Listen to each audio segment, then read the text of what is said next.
Hi, my name is Dylan Spake, and I'm doing my presentation on teen sexuality and Planned Parenthood. With this presentation, I will be exploring Planned Parenthood as a sexual health resource for teens in our community. Why did I choose teens and Planned Parenthood? I decided on the teen population because teens tie into my major. I will be entering field as a school social worker next year, and I'm hoping to work in a high school setting. Teen sexuality is a big deal in high schools, and I think it is very important to understand the needs of this population. I chose Planned Parenthood because I feel as though they offer the best resources for community outreach, both in person and online. In the course of my research and within talking to Planned Parenthood in Winston-Salem, I was informed about the lack of accessible information available to teens with regards to sex and sexual health. In fact, in talking with Planned Parenthood, I learned that too little sexual health information is put out by the school systems in our area, as they do not provide nearly enough information that is relevant to teens concerning things about contraception, sexual health, sexual orientation, or gender identity. Furthermore, parents may not always be supportive to teens on topics concerning issues related to teens in the LGBTQ community or with regards to gender identity. The objectives of this presentation and what I plan to cover are the human sexuality topics that show up among teens, how Planned Parenthood addresses these topics with teens and the resources that they offer, and finally, why it is important that these topics be addressed with teens. The following is from an article titled Adolescent Sexuality, published by the American Academy of Pediatric News and Journal. I think it is really helpful in describing what adolescent sexuality entails.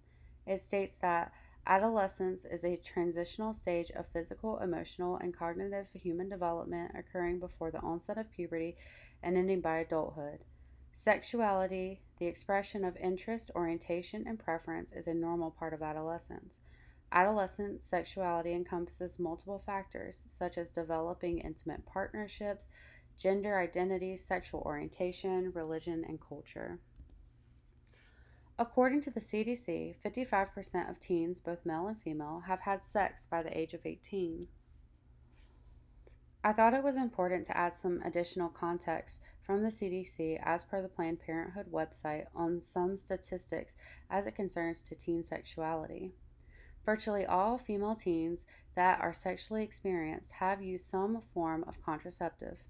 Most of the sex experienced by teens was with someone they were going steady with. Condoms are the most used form of contraceptive by teens. Teens that are more likely to use contraceptive were those that stated they would be upset if they fell pregnant. 42% of female teens, 15 to 19, have reported having sex, while 44% of males of the same age reported being sexually active. Males are more likely to have sex than females by the age of 17. By the age of 18, 55% of both males and females reported having sex.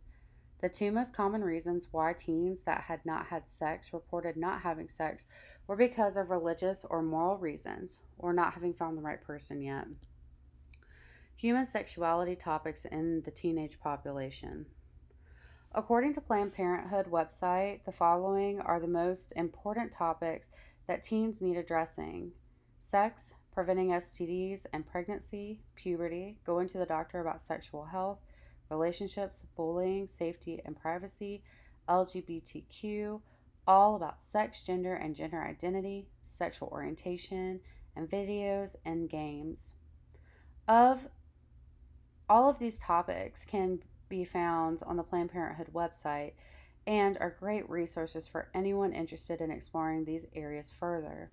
Many of these topics were cited by Planned Parenthood as being topics that are not frequently enough spoken to teens about. So, why are these topics so important? According to the article Adolescent Sexuality, all sectors, including parents, schools, community agencies, religious institutions, media, business, healthcare providers, and policymakers, have a responsibility to promote healthy sexuality. Strong evidence suggests that comprehensive approaches to sex education help adolescents withstand the pressures to have sex too soon.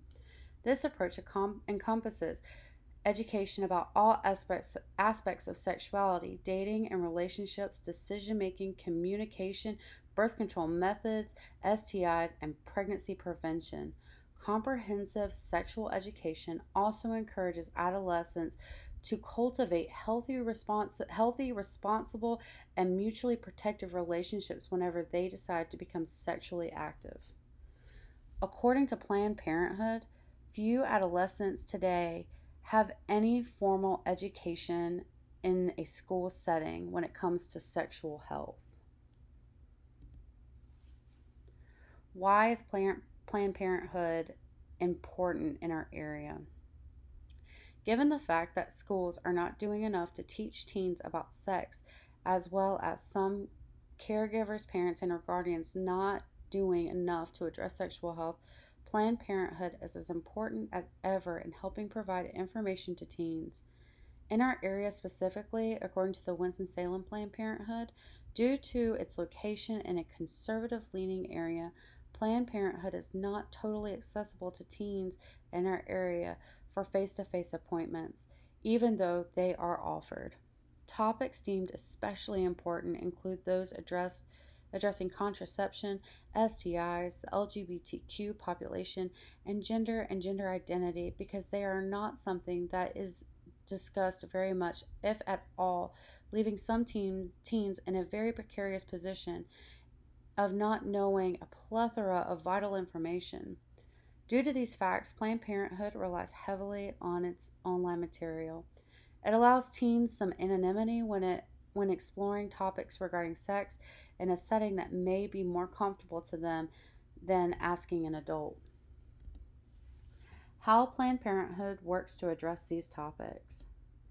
Planned Parenthood outreach for teens does include scheduling appointments for teens, providing online sources like the topics addressed in the previous slides, and finally, Planned Parenthood offers teens an interactive robot they can speak to confidentially on sexual topics called Rue.